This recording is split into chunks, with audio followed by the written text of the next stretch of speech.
Hi hello friends, welcome back to Roopa Suresh creative vlog. ನಾನು ನಿಮ್ಮ ರೂಪಾ ಸುರೇಶ್. ಹೇಗಿದ್ದೀರಾ ಎಲ್ಲರೂ?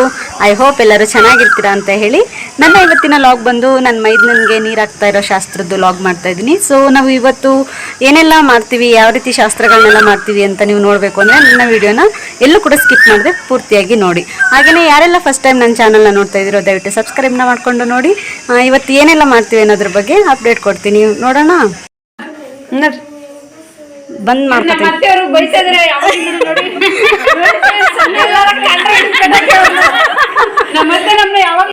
ನಾವಿಲ್ಲಿ ನೀರು ತರ್ಲಿಕ್ಕೆ ಹೋಗೋದಕ್ಕೆ ಬಿಂದಿಗೆಗಳನ್ನೆಲ್ಲ ರೆಡಿ ಮಾಡಿ ಇಟ್ಕೊಂಡಿದ್ದೀವಿ. ಅಷ್ಟರಲ್ಲಿ ಮನೆಯಲ್ಲಿ ಒಂದು ಪೂಜೆ ಆಗಬೇಕಾಗಿತ್ತು. ಸೊ ನಾನು ಲಾಸ್ಟ್ ಲಾಗಲ್ಲಿ ಹೇಳಿದ್ದೆ, ಹಸೆ ಜಗ್ಲಿ ಇಷ್ಟು ರೆಡಿಯಾಗಿದೆ ಅಂದರೆ ಅರ್ಧ ರೆಡಿಯಾಗಿದೆ, ಅದಕ್ಕಿಂತ ಫೈನಲ್ ಟಚ್ ಕೊಡೋದು ಬಾಕಿ ಇದೆ ಅಂಥೇಳಿ ನೈಟ್ 12 ಗಂಟೆವರೆಗೆ ಇಷ್ಟು ರೆಡಿ ಮಾಡಿ ಬಿಟ್ಟಿದ್ರು.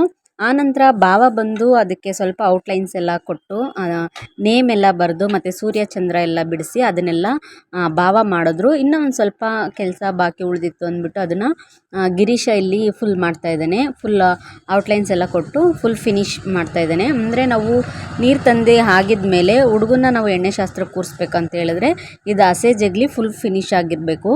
ಹಾಗಾಗಿ ಅವ್ನು ಫುಲ್ ಫಿನಿಶ್ ಮಾಡ್ತಾಯಿದ್ದಾನೆ ಇವಾಗ ಔಟ್ಲೈನ್ಸ್ ಎಲ್ಲ ಕೊಟ್ಬಿಟ್ಟು. ಸೊ ನಾವು ಇದನ್ನು ಪಡಿ ಕೊಡೋದು ಅಂತ ಹೇಳ್ತೀವಿ. ಹಸಿ ಜಗ್ಲಿ ಬಿಡಿಸೋರಿಗೆ ಇದನ್ನು ನಾವು ಕೊಡಬೇಕು. ಅಂದರೆ ಅಕ್ಕಿ, ಬೇಳೆ, ಖಾರದ ಪುಡಿ, ಉಪ್ಪು, ಹುಣಸೆಹಣ್ಣು, ಬೆಲ್ಲ, ತೆಂಗಿನಕಾಯಿ ಮತ್ತು ತರಕಾರಿ ಒಂದು ಹೊತ್ತಿನ ಅಡುಗೆಗೆ ಆಗುವಷ್ಟಾದ್ರೂ ಕೊಡಬೇಕು. ಆದರೆ ನಮ್ಮ ಮನೆಯವರೇ ಆಗಿರೋದ್ರಿಂದ ನಾನು ಇಲ್ಲಿ ಶಾಸ್ತ್ರಕ್ಕೆ ಅಂತ ಹೇಳಿ ಸ್ವಲ್ಪ ಹಾಕಿ ಇಟ್ಟಿದ್ದೀನಿ. ಮತ್ತು ಪೂಜೆ ಕೂಡ ರೆಡಿ ಮಾಡಿ ಇಟ್ಟಿದ್ದೀನಿ. ಅದು ಹಸೆ ಜಗ್ಲಿ ಬರೆದು ಫುಲ್ ಆಗಿದ್ಮೇಲೆ ಪೂಜೆನ ಮಾಡಬೇಕು. ಪೂಜೆ ಆಗಿದ್ಮೇಲೆ ಅದನ್ನು ಅವರಿಗೆ ಕೊಡೋದು, ಅದು ನಮ್ಮ ಕಡೆ ಪದ್ಧತಿ ಕೂಡ ಹೌದು. ನೀವು ನೋಡ್ತಾ ಇರ್ಬೋದು ಅದು ಹಸೆ ಜಗ್ಲಿ ಯಾವ ರೀತಿ ಇದೆ ಅಂತ ಹೇಳ್ಬಿಟ್ಟು. ಕೆಲವರು ಯೋಚನೆ ಮಾಡ್ತಾ ಇರ್ಬೋದು ಏನು ಡೌನಿಗೆ ಹೋಗಿ ಮತ್ತೆ ಇದೆಯಲ್ಲ ಅಂತ ಹೇಳಿ. ಅದು ಗೋಡೆ ಸ್ಟ್ರೈಟ್ ಇರಬೇಕಿತ್ತು, ಬಟ್ ಸ್ಟ್ರೇಟ್ ಇರಲಿಲ್ಲ ಅದು. ಹಾಗಾಗಿ ಅದನ್ನು ಯೋಚನೆ ಮಾಡಿಕೊಂಡು 3D ಎಫೆಕ್ಟಲ್ಲಿ ಬಿಡಿಸೋಣ ಅಂತ ಹೇಳ್ಬಿಟ್ಟು ಆ ರೀತಿ ಬಿಡಿಸಿದ್ದಾರೆ. ಸೊ ಇವಾಗ ಪೂಜೆನ ಸ್ಟಾರ್ಟ್ ಮಾಡ್ತಾ ಇದ್ದೀನಿ ಗಿರೀಶ.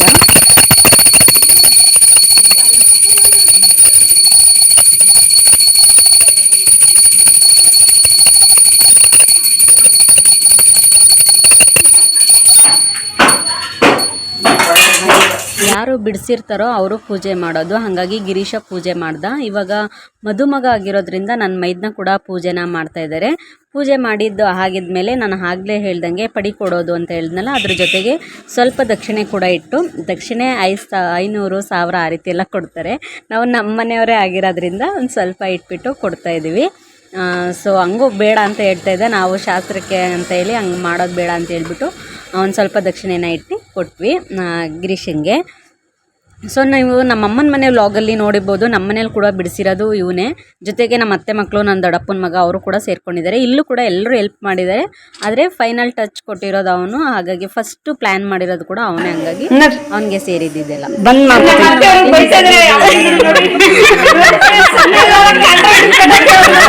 ಹೋಗೋಣ ಅಂತೇಳಿ. ಸೊ ಹಂಗಾಗಿ ಅವ್ರನ್ನ ಕಾಲು ಎಳಿತಾ ಇದ್ವಿ. ಅಲ್ಲಿಂದ ಇವಾಗ ಹೊರಡ್ತಾ ಇದ್ದೀವಿ ನೀರು ತರಲಿಕ್ಕೆ ಅಂತ ಹೇಳಿ. ಫ್ರೆಂಡ್ಸ್ ಯಾರಾದ್ರೂ ಹೆಲ್ಪ್ ಮಾಡಿ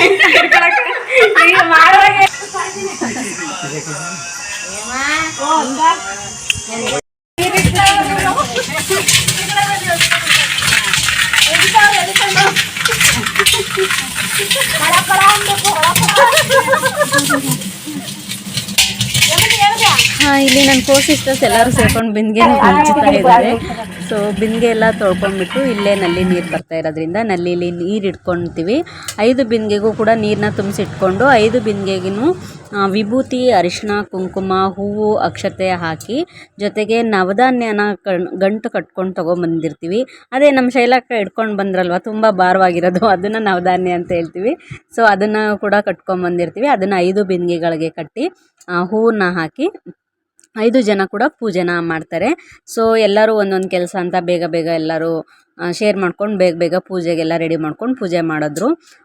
ಸೊ 5 ಜನ ಪೂಜೆ ಆಗಿದ ನಂತರ 5 ಜನ ಯಾರ್ಯಾರು ಬಿಂದಿಗೆ ಎತ್ಕೊಳ್ತಾರೋ ಅವರಿಗೆ ನಾವು ಅರಿಶಿನ ಕುಂಕುಮ ಕೂಡ ಕೊಡಬೇಕು. ಇವ್ರು ಫಸ್ಟಿಗೆ ಇಲ್ಲಿ ಪೂಜೆ ಮಾಡಿ ಮುಗಿಸ್ತಾ ಇದ್ದಾರೆ 5 ಜನ.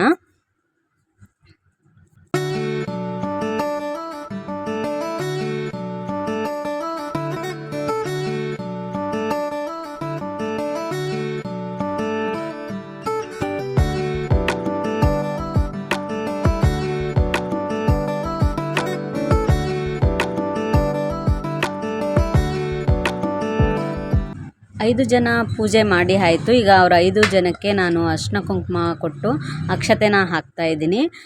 ಇಬ್ಬರು ಅತ್ತೆಯರು, ಇಬ್ಬರು ಸಿಸ್ಟರ್ಸು, ಒಬ್ಬರು ಅತ್ತಿಗೆ, 5 ಜನ ಬಿಂದಿಗೆನ ತೊಗೊಂಡು ಬರ್ತಾ ಇದ್ದಾರೆ. ಇನ್ನು ಉಳಿದವ್ರು ಯಾರ್ಯಾರಿದ್ರು ಎಲ್ರಿಗೂ ಕೂಡ ಅರಿಶಿನ ಕುಂಕುಮ ಹೂವನ್ನ ಕೊಟ್ಬಿಟ್ಟು ಇವಾಗ ಎಲ್ಲರೂ ಮನೆಗೆ ಹೋಗ್ತಾ ಇದ್ದೀವಿ.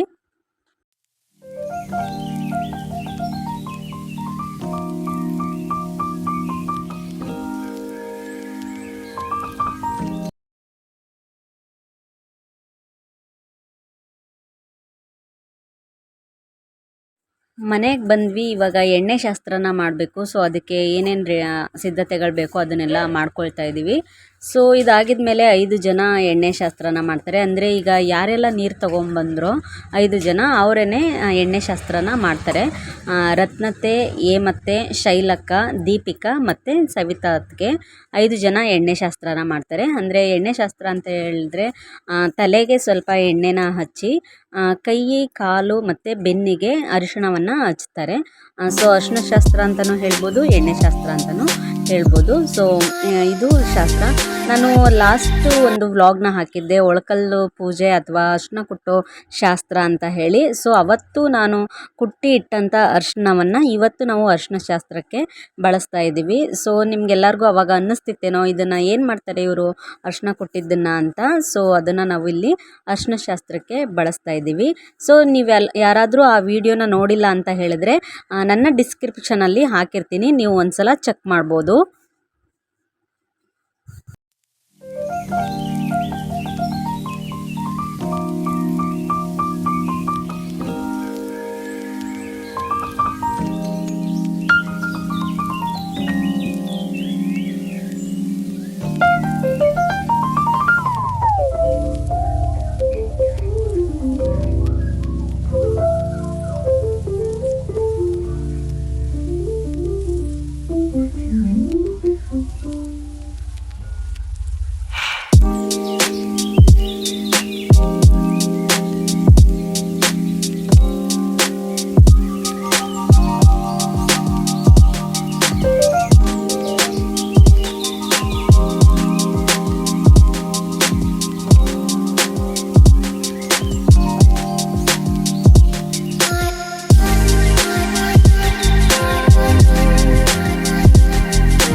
ಈಗ ಸ್ನಾನ ಎಲ್ಲ ಆಯಿತು. ಸೊ ಇವಾಗ ಮತ್ತೆ ಶಾಸ್ತ್ರನ ಶುರು ಮಾಡ್ತಾ ಇದ್ದೀವಿ. ಅಂದರೆ ದೀಪಗಳಿಗೆ, ಕಳಶಕ್ಕೆ, ಮತ್ತು ಇವತ್ತು ನಾವು ಉದ್ದಿನ ಹಪ್ಪಳ ಕೂಡ ಇಕ್ಬೇಕಾಗಿರೋದ್ರಿಂದ ಹಪ್ಪಳದ ಗುಂಡುಗಳಿಗೆ ಮತ್ತು ಉದ್ದಿನ ಹಿಟ್ಟಲ್ಲೇ ನಾಗ ದೇವತೆನ ಮಾಡಿರ್ತೀವಿ. ಸೊ ನಾಗಪ್ಪನಿಗೆ ಅರಿಶಿನ ಕುಂಕುಮ ಹೂವು ಅಕ್ಷತೆನ ಹಾಕಿ ನಮ್ಮ ರತ್ನತೆ ಪೂಜೆನ ಮಾಡ್ತಾ ಇದ್ದಾರೆ.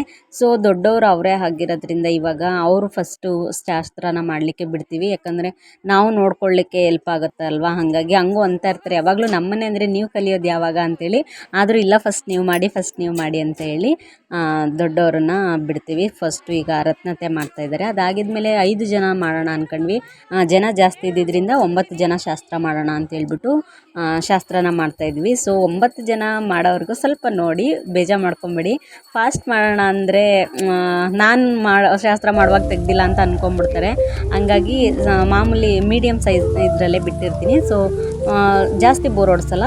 ಒಂದು 5 ಜನ ಶಾಸ್ತ್ರ ಮಾಡೋ ತನಕ ನೋಡಿ.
ಸರಿ